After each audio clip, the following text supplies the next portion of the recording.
Alright guys, TacticalRab back again today. Hope you're doing well and enjoying your day so far. Welcome back to VALORANT News. Big update today at the VCT lock-in tournament. 3 massive games last night we shall dive into, but also some roster drama in Tier 2. Squirtle Squad, now Turtle Troop, dropping 2 of their players in pretty dramatic fashion we shall dive into today. Very much enjoy your thoughts in the comments below. Hit the like button if you enjoy. Subscribe if you're new as always. First of all, the teams in the Omega group are arriving there in Sao Paulo now, a few days ahead of when their matches begin. zyppan confirms last night officially landed in Brazil. Let's talk Rostermania though. Firstly, on this side, so we can see here G2 playing Physic and Co up 12-3. We've also though got Harmful, Governor and Co that were clearly formerly in that Turtle Troop team. We'll see here in a second, playing up against DSG. But also here we look at TSM. We've got GMD and 7, 10 and 6. We've also got Kanpeki though joining them. This is kind of interesting, right? Because Kanpeki briefly on Sentinels last season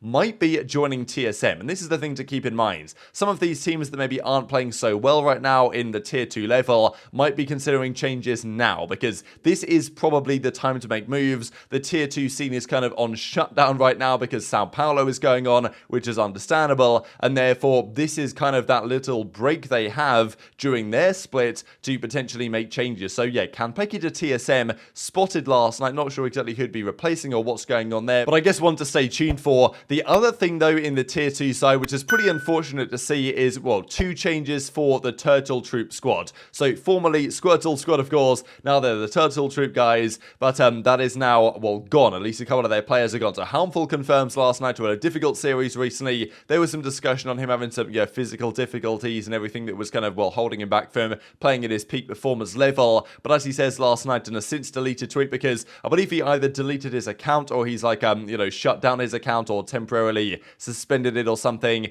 just for the time being. He wants to take a bit of a break, as he says. No longer with Turtle Troop Val. Appreciate the opportunity. Good luck to them. Probably going to take a bit of a break, he says. And we also get this from Okonos on the team. The members of Turtle Troop have decided to part ways with me. Going to take some time to compose myself and gather my thoughts. So basically Okonos and Harmful both been dropped by the team. So really tough scenes, right, in a way, because this Squirtle Squad team was such a good vibes team, right? They of course dominated in part the qualifiers, the last chance qualifier. They managed to make it through after not quite succeeding the first time round, but they didn't lose a single series in the LCQ to go ahead and win it. And it's really cool stuff to see. Squirtle Squad, I mean, these team of guys that they obviously put together last minute by Governor and Co, and Governor thought he wasn't going to get a chance again, and it was a great story. They then come into the top side. They can't use the Squirtle Squad name because Nintendo said no. They had to change it up a little bit, but didn't get signed, right? And this is the thing that I expected maybe Turtle Troop and others and Breakthrough, right, as an organization or not an organization, but I thought they might get signed by a team, by an organization that would actually go ahead and fund them going forwards. That didn't happen. I imagine those discussions were in conversation. They probably still are, but after 2 matches they played against Shopify and FaZe, maybe an organization came through and said, hey, we want to sign you guys, but we're not confident with the current roster. We want you to drop X, we want you to drop Y, and they've maybe made those moves. So pretty tough to see, but I think almost inevitable in a way that a team will qualify for tier 2 and then they'll keep their best players and then the other guys will get dropped. Of course, Ada's been playing very well. The numbers here between Okonos and Harmful, they didn't have a great series against FaZe, there's no doubt, and I can understand why the team and maybe potential new investors to actually pick up this team as an organization and fund them might have said, you know what, if you want to keep going, we want to make some changes here. Maybe the team thought that themselves. So interesting discussion on that. What do you guys think in the comments below? Always tough to see guys that came up together type thing, even though it was a relatively last minute organization, but not one that was expected to really do that much. They qualified, and now a couple of weeks later, the players that obviously were on that real high are now being clearly dropped from the team going forward. So intrigued to your thoughts in the comments below. Let's talk then about the matches in Sao Paulo last night.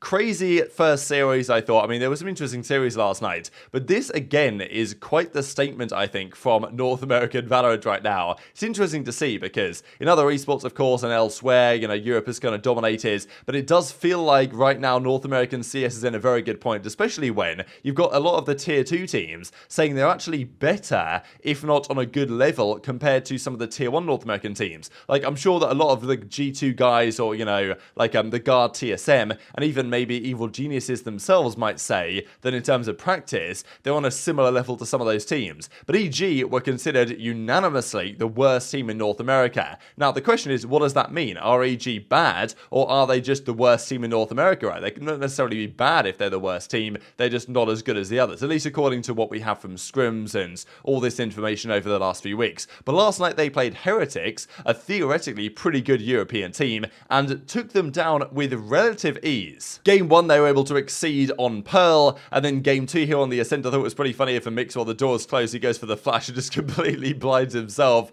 and so yeah, new flashlight up here from Mixwell. This guy doesn't miss, but yeah, gotta be said, right, that this new Heretics team has not really been performing at the level that we expected, and they did not look good yesterday at all, really. But Evil Geniuses, have got to give the credit to them.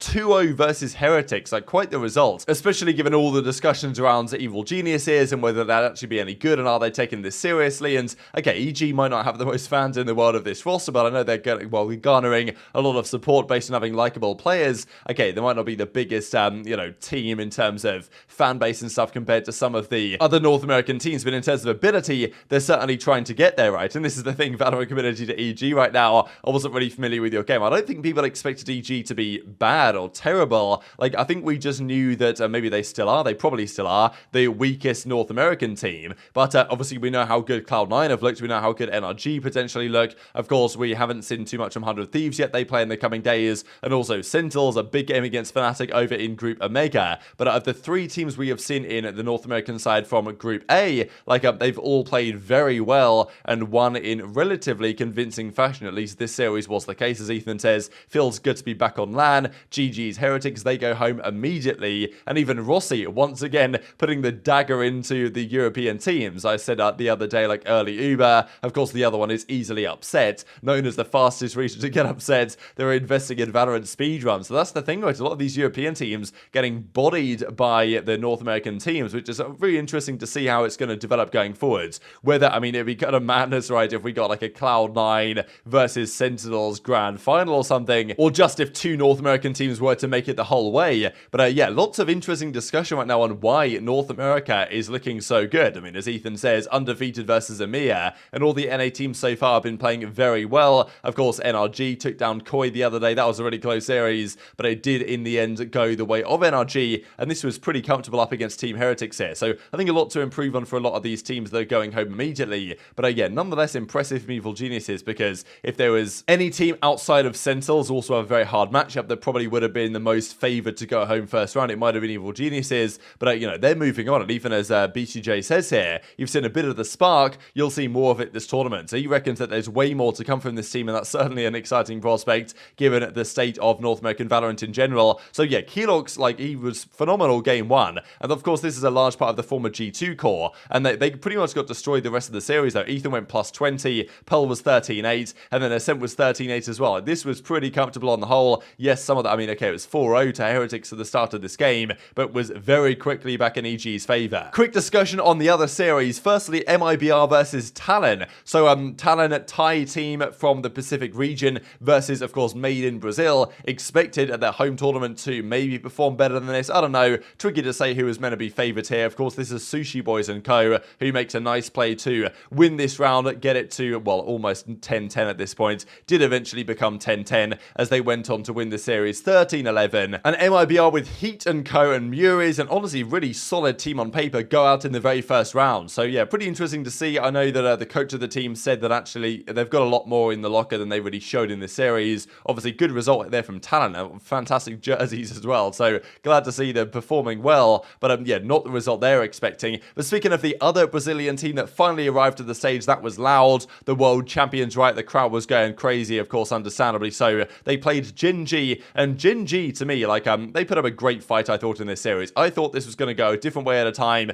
Gen.G really played well. I think maybe showing that maybe Korea is where it's at right now from the Pacific side. Loud went up 4-0 here, and then quickly it was 7-5 at the half. Like, Gen.G went on a massive run on their offensive side, but then Loud took over on their offense. Map 1 was pretty close, but they won. And then game 2, there were some interesting moments actually here. For example, as Bang Zero says, this door on Fracture was open the whole time, despite there being nobody there. I think if there's like a gun dropped, or if there's like a body down there, the door just stays open. Bit of a glitch that I don't think has been around too long, but maybe it's been around a long time, I don't know. But Bang Zero was confused as to why this was the case, but definitely changed the tide of this particular round. And then it went game 2. Loud at this point were down 12-10, but Loud clutched up in some crucial rounds, took it to overtime, and then Gen.G had two very winnable rounds in the overtime. They lost both of them though, and Loud, after a very hard-fought series, win and defeat Gen.G to take them down. And well, obviously of course the crowd was loving it, so I thought Gen.G put up a great fight here. Shame to see them go home immediately, but of course Loud, they are the world champions. King played very well indeed. Different Loud team of course to what we've seen before, and we'll see how far they can get in this tourney, but of course they will be favoured to go deep here, and certainly the Americas region in general is showing a lot of promise as it stands. Before we close out the video then, let's discuss the matches that are coming up over the coming days. The Omega group of course comes up soon, but until then we've got to finish what's going on the Alpha side, which begins again tomorrow. So these are the games that have happened so far, and on the 17th of February, so no matches today on the 16th, but tomorrow the matches resume. NRG versus Giants, Loud versus Carmine Corp. So those are two massive games to determine the semi-finalists. Of course, if you lose, you're going home immediately, and this is the way that Riot want to show it with their circle thing with the teams advancing. So a bit ugly to see, but I guess it kind of gets the point across, especially how well the Americas teams are doing so far in the orange. But very much enjoyed your thoughts in the comments below.